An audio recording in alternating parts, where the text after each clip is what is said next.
এক ব্যক্তি 4 লাখ টাকা মোহরানা ধার্য করে বিয়ে করেন, বাসরাতে 1 লাখ টাকা স্ত্রীকে দেন।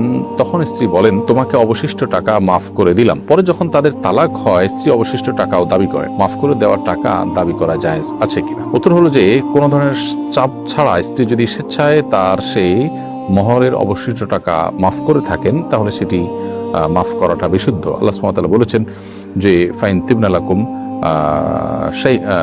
মিনহু শাইআ ফাকুলু হানিআম মারিআ। স্ত্রী যদি মোহর থেকে কিছু অংশ তোমাদেরকে ছেড়ে দেয়, তাহলে তোমরা সেটা নিজেরা ভোগ করতে পারো, অর্থাৎ এটি জায়েজ আছে এবং স্বামীর জন্য এটা ভোগ করাও জায়েজ আছে। তো স্ত্রী যদি মাফ করে দিয়ে থাকেন, তাহলে স্বামীর জন্য সেটা হালাল হয়ে গেছে। এখন আর স্ত্রী সেটিকে ফেরত নেওয়ার সুযোগ নেই। তবে যদি এমন হয় যে স্ত্রীকে বা কোনো একটা পরিবেশ তৈরি করে স্ত্রীর কাছ থেকে এটা আদায় করা হয়েছে, স্ত্রী সন্তুষ্ট ছিলেন না, তাহলে সেক্ষেত্রে স্বামীর জন্য এটা ভোগ করা জায়েজ নয়। আর স্ত্রী স্বেচ্ছায় নিজে থেকে তিনি খুশি হয়ে মাফ করে দিয়েছেন, সেটা মাফ হয়ে গেছে এবং এটা পুনরায় দাবি করবার সুযোগ নেই।